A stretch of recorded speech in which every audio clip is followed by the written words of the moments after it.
Hi, I'm Mike Dunn, and this is another episode of What's in the Box. Today we have another StoneMaier game. This time it is an expansion for the game Euphoria. Euphoria is actually Jamie Stegmaier's the first game that he worked on with Alan Stone.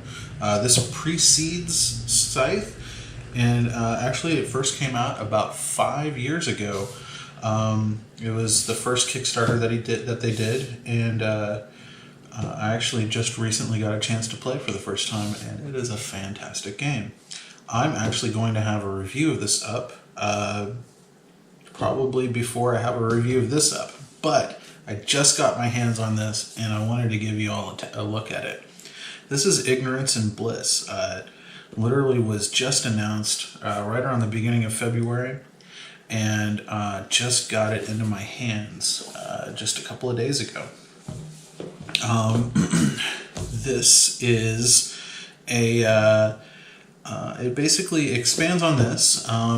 It replaces a few things, but it also expands and kind of improves on it from what I understand. I'll have a little more insight into just exactly what it does when I write up both of these reviews, but in the meantime I thought I'd give you a look at what's in the box. So this is Ignorance and Bliss.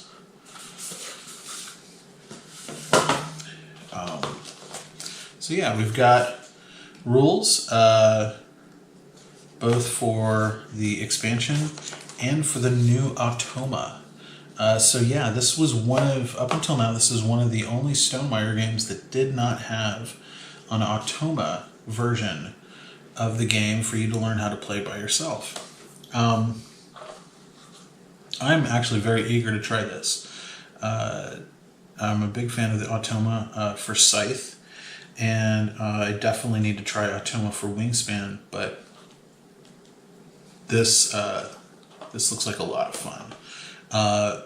In addition to that, the Automa designers were the ones who designed this expansion. Jamie and StoneMaier Games actually outsourced the design of the expansion, Ignorance is Bliss, to the Automa guys. So, put that aside. So one of the things, it actually comes with some stickers that you're supposed to put on the board. Now this is not very, this isn't too much, but I'm not usually a fan of permanently changing my board, and I especially didn't want to do it too soon because I am trying to review this version of the game. But StoneMaier does in fact offer a new version of the board separately from you can buy this separately from both the core game and the expansion. So I went ahead and did that. And I will show you that in just a minute. But first, let's get a little further into what's in the box. These are the new player mats. Basically, this helps players kind of keep track of their knowledge and their morale and all of the resources and items that they get, as well as their workers. So this is a new way to kind of you can even use this with the original game if you want. You've got a new key. That's really nice. Just one card that acts as a key for everybody. A new little board for. Let me get the guide up.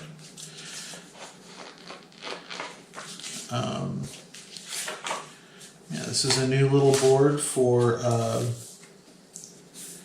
your market, for your antiques. They call it an Antiques Bazaar board. You can See, I literally just got this. I haven't even popped these out.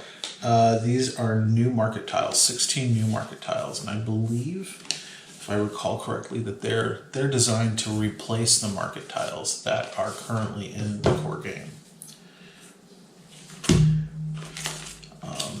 As always, StoneMaier provides plenty of little storage baggies. Here we get into some good stuff. Look at these. These are more resource tokens, but they are jumbo. Look at that. So let's take a look in here real quick and compare this.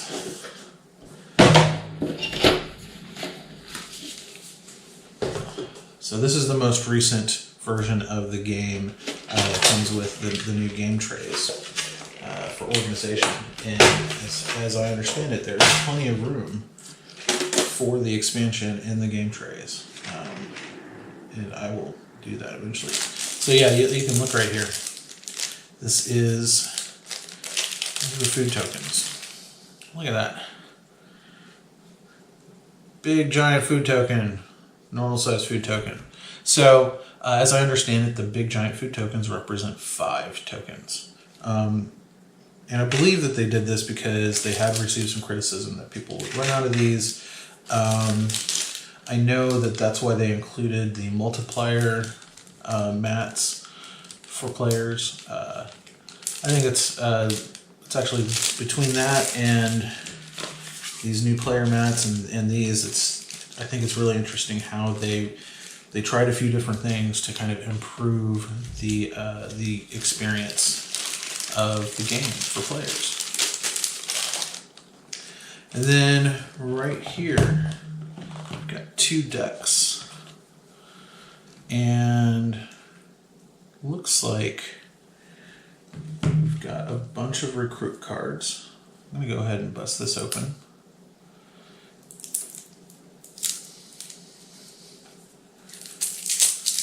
So as I understand it, these new recruit cards are also designed to just swap out.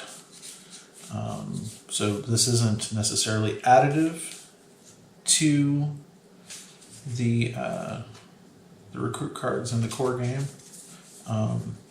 but you're meant to swap them out.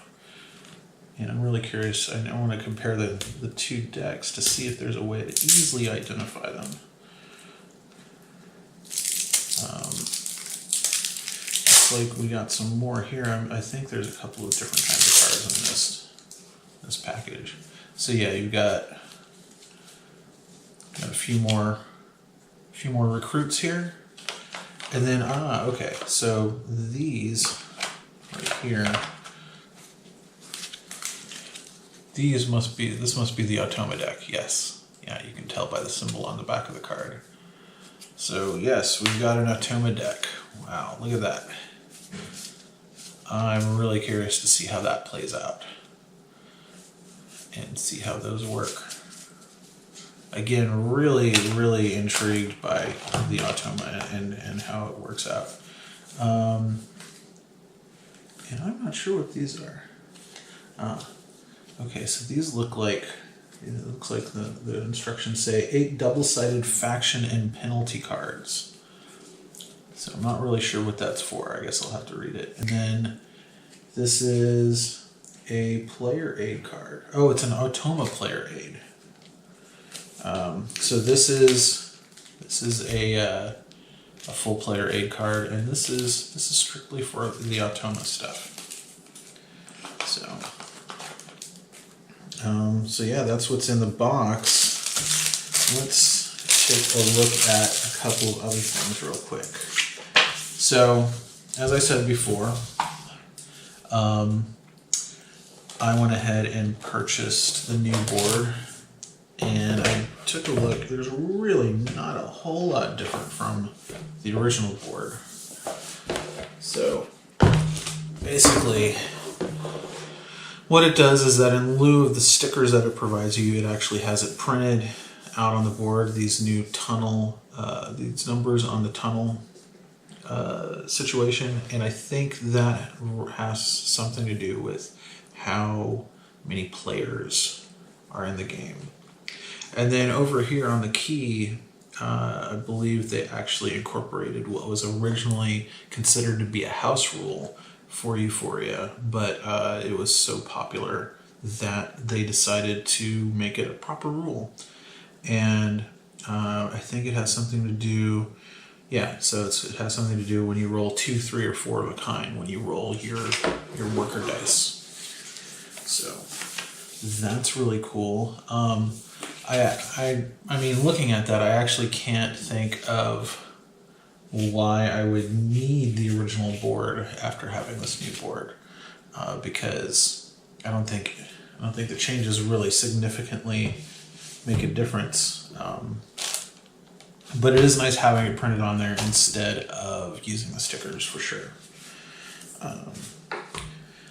So yeah, and other than that, I thought I'd take like a brief moment to just show you this version of Euphoria, this game tray, sort of like, I guess, considered a bit of a bonus what's in the box. Let me put this stuff aside. When this game first came out, as I understand it, the storage was a bit of a thing that was a problem that some people had a problem with. So StoneMaier has teamed up with Game Trays on a couple of games. They teamed up with them for Wingspan, and they teamed up with them for My Little Scythe, which is another great game. My youngest daughter loves that one quite a bit. And so yeah, so this is how it works. And as you can see, like on the card tray, the card and tile tray, there is a lot of extra room here. And I'm pretty sure all of the Ignorance is Bliss materials will easily fit into this box. And yeah, again, plenty of space in the resource and commodities trays. And then, yeah, the nice player trays would keep all that. But yeah, very nicely organized. Really, really like the game tray stuff. I'm a big fan of Broken Token, and definitely use Broken Token to organize my Scythe core game and expansions. But it is really nice to just kind of open up that box for the first time and see your organization right in the box. So yeah, again, that's Euphoria and Euphoria Ignorance is Bliss. We'll have reviews up for both of these pretty soon. So keep your eyes peeled for that. This has been What's in the Box. I'm Mike Dunn. Thanks again.